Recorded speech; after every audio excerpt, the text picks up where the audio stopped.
Gloria a Jesús. Buenas noches a todos, mis amados. Qué alegría estar otra vez con ustedes después de la primera noche. Espero que ahora quedemos mejor que ayer. Amén. El tema que vamos a tocar el día de hoy se llama La palabra de Dios no es retrovisor. Y cuando vi este nombre me inquietó mucho. Y quiero confesarles que me permitió profundizar un poquito más en el título para poder traer algo que me ha beneficiado a mí, que sea de bendición también para usted. Vamos entonces a decirlo primero. Usted tiene sus apuntes ahí.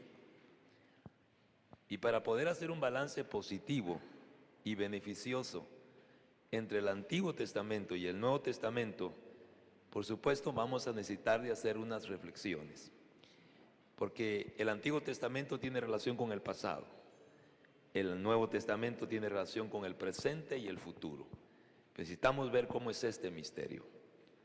El Antiguo Testamento se centra y opera en torno a la ley, o lo que en hebreo se llama la Torá.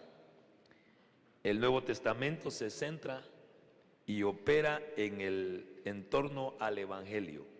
Y hay una cita ahí de Juan 1:17. El Nuevo Testamento es la superestructura de la que el Antiguo Testamento es el fundamento.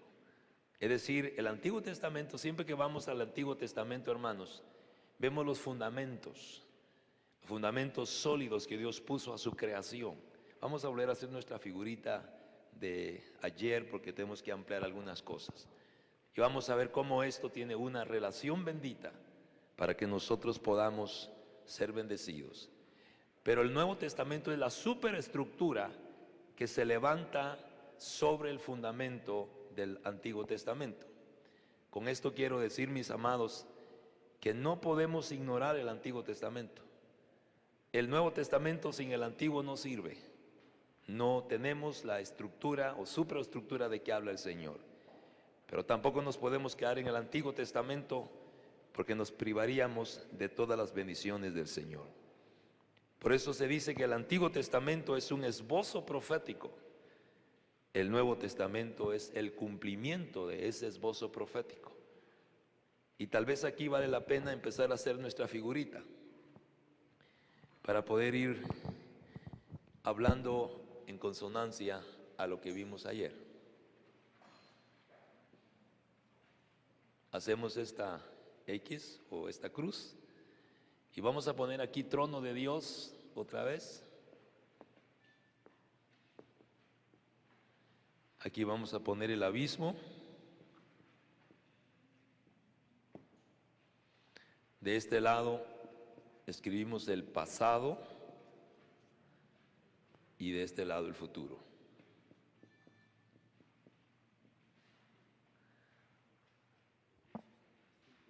Oh, qué excelente.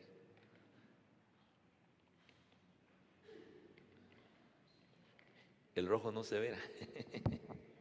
Muy bien, vamos a remachar aquí. ¿Se mira así? Ok. Abismo, trono de Dios,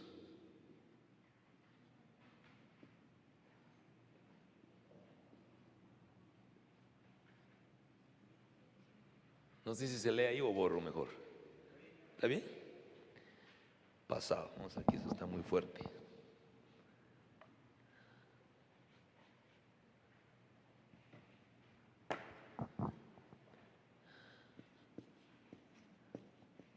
Este es el pasado, aquí encontramos el futuro.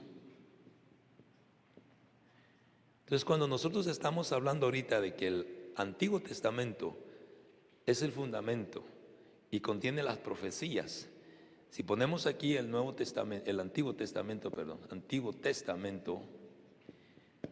todas las profecías o el 90% de las profecías, para dar una cantidad aproximada, están cargadas de escatología. O sea, aquí encontramos esta palabra escatología. Si usted no está familiarizado con este término, escatología es el estudio de las cosas del futuro. Y entonces, toda la escatología del Antiguo Testamento apunta hacia el futuro, pero encuentra que en el centro está lo que llamamos el escatón. Y el escatón es Cristo en el presente. Escatón es el cumplimiento o es el blanco hacia donde van todas las profecías. Todas las profecías de la Biblia, mis amados, apuntan hacia Cristo para futuro, presente de Dios, el eterno presente, el que es, fue y será, que nunca termina, amén.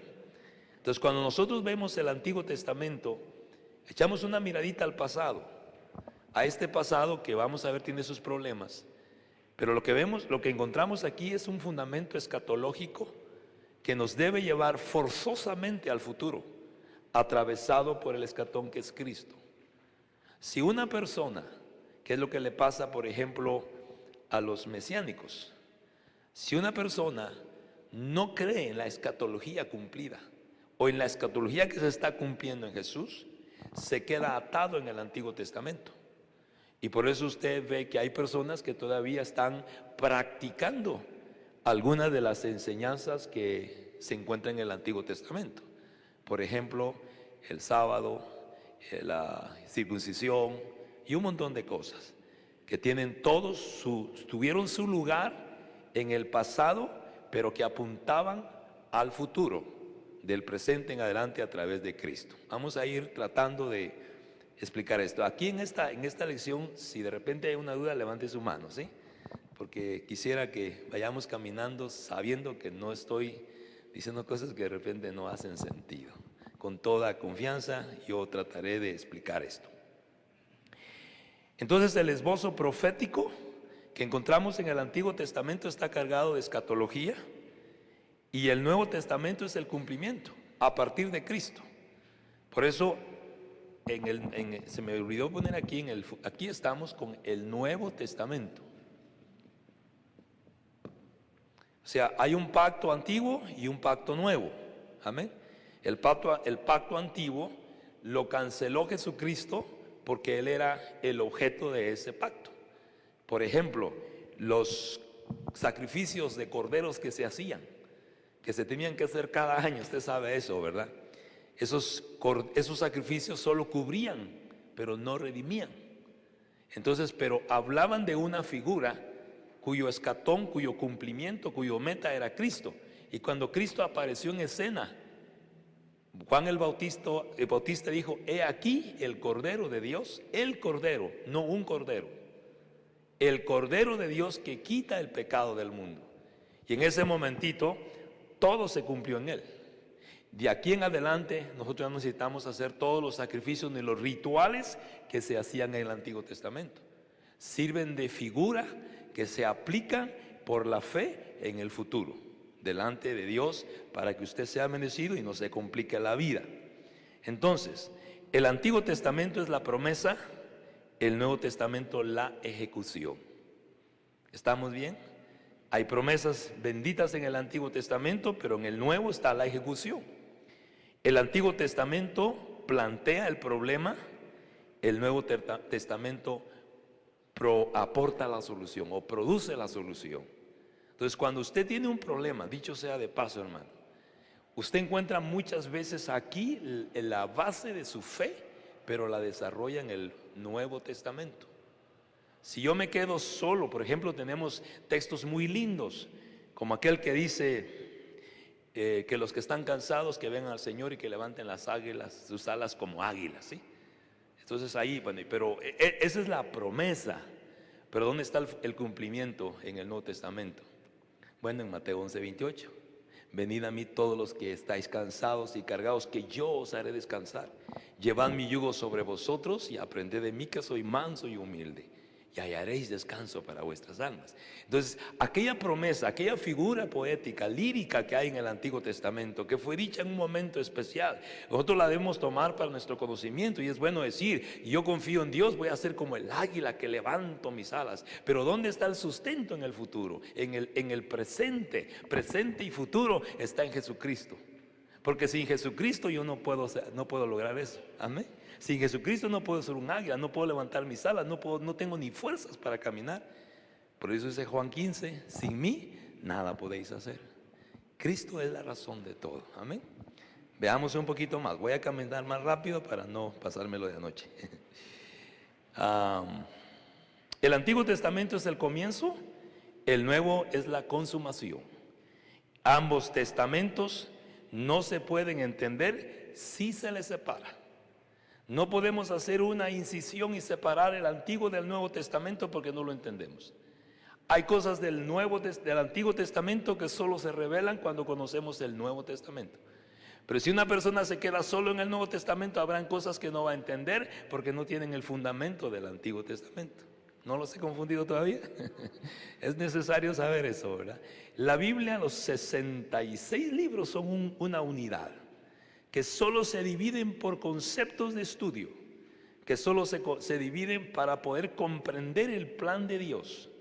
Pero ni vale más el antiguo que el nuevo, ni el nuevo más que el antiguo.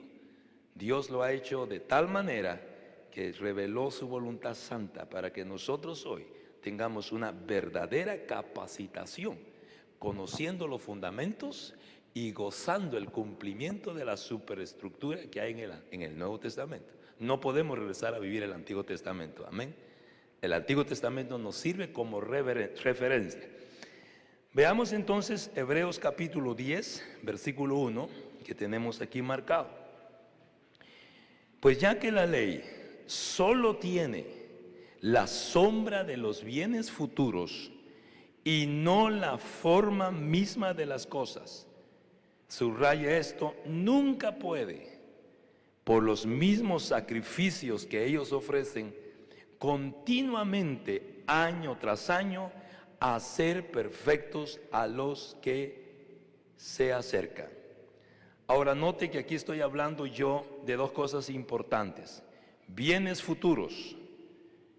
Dice la ley solo tiene la sombra. Entonces vamos a poner aquí la ley.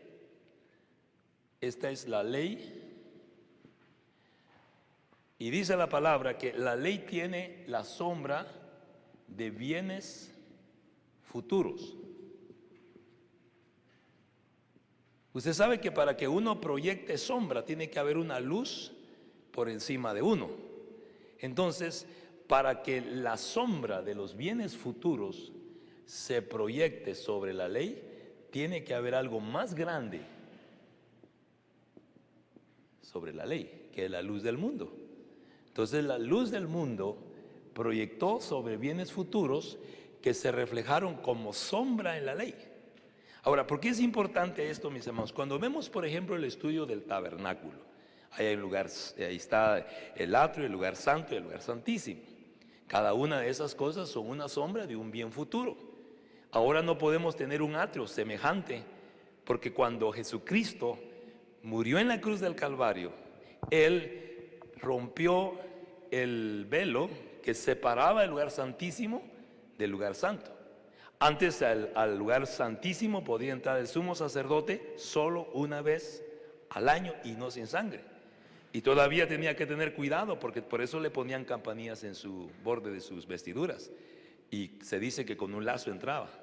Tenían que estar oyendo los sacerdotes afuera que el tintinar de las campanitas no dejara de sonar, porque si dejaba sonar moría. Y nadie podía entrarlo a sacar, lo tenían que jalar. Los estudios de los teólogos dicen que esa cortina era gruesa y grande, y para poder entrar, el hombre que tenía que entrar, porque no tenía división, tenía que arrastrarse. Era tremendo eso, una reverencia. Del otro lado estaba el Shekinah de Dios, manifestado como su gloria en el arca del testamento. Entonces, hermanos, eso era una sombra de un bien futuro, y el bien futuro ahora para nosotros es Cristo. Hoy no tenemos una barrera. La palabra dice que usted puede acercarse al lugar santísimo todas las veces. y no tiene que tener temor de morir.